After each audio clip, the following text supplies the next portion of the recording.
60 secondes, pratique. Interculturalité, l'art et la manière. Claire de Montréal se pose des questions sur la différence de perception entre le consensus québécois et la confrontation française en milieu professionnel. Pour ceux qui travaillent avec le Québec ou qui vivent comme néo-québécois, le consensus comme valeur fondamentale peut être surprenante. Il s'agit d'un processus de prise de décision collective où l'ensemble des parties impliquées cherchent à trouver un accord qui convient à tous. Cela demande de l'énergie et du temps. Cette approche favorise la collaboration, l'échange et la recherche de solutions communes. Au Québec, on préfère éviter la confrontation. On favorise le dialogue. Dans l'absolu, c'est très positif. Dans le vécu, cela peut représenter un défi, en particulier pour les Français qui y arrivent. Cette préférence culturelle peut venir de plusieurs facteurs. Des cultures autochtones, mais également des colons européens il y a environ 400 ans. En effet, pour survivre face aux conditions extrêmes, il était vital de cultiver l'unité sociale malgré les désaccords. On pourrait aussi ajouter une approche tout à fait anglo-saxonne. En France, en revanche, la confrontation est souvent considérée comme une méthode efficace pour trouver des solutions et avancer. On râle, on critique, on porte parfois des jugements à l'emporte-pièce. Dans un contexte de travail, cela peut se traduire par des débats animés et des confrontations directes. Cette approche peut être perçue comme agressive ou arrogante par les Québécois ou les Canadiens. Prenons l'exemple de deux collègues qui travaillent ensemble sur un projet entre le Québec et la France ou des Français qui viennent au Québec. Au Québec, ils vont probablement chercher à discuter et à trouver un terrain d'entente pour avancer. En France, les mêmes collègues auraient une approche totalement différente, plus directe, avec des débats animés pour trouver une solution concrète. Cela peut entraîner des malentendus, des incompréhensions entre les membres d'une équipe multiculturelle.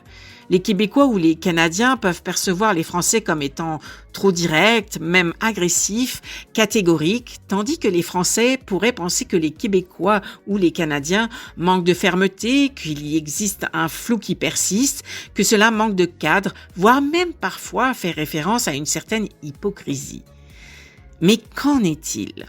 Pour réduire l'écart entre ces deux approches, parfois complètement opposées, il est important que la communication soit efficace et respectueuse et que chacun fasse un pas en direction de l'autre façon de voir, de sortir de notre cadre de référence, de notre zone de confort culturel. Il est important avant tout de comprendre les valeurs culturelles qui sous-tendent les comportements de nous, des autres et de la dynamique du projet.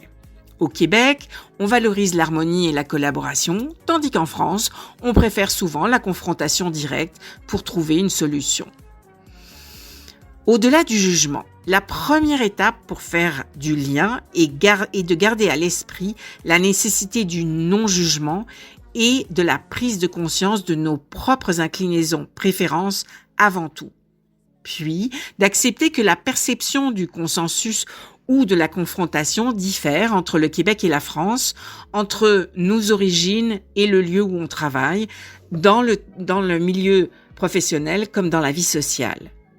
Si les Québécois préfèrent trouver un accord qui convient à tous, malgré le fait que cela puisse prendre plus de temps, les Français privilégient cette confrontation directe. C'est un fait avéré. Alors, quelles seraient les stratégies pour réduire l'écart entre confrontation et consensus ? Pour un projet entre la France et le Québec, voici quelques pistes. Premièrement, former les parties prenantes en interculturel pour qu'ils aient une boîte à outils effective. Deuxièmement, établir des normes communes et claires de communication et de façon de gérer le projet. Pas faire de suppositions.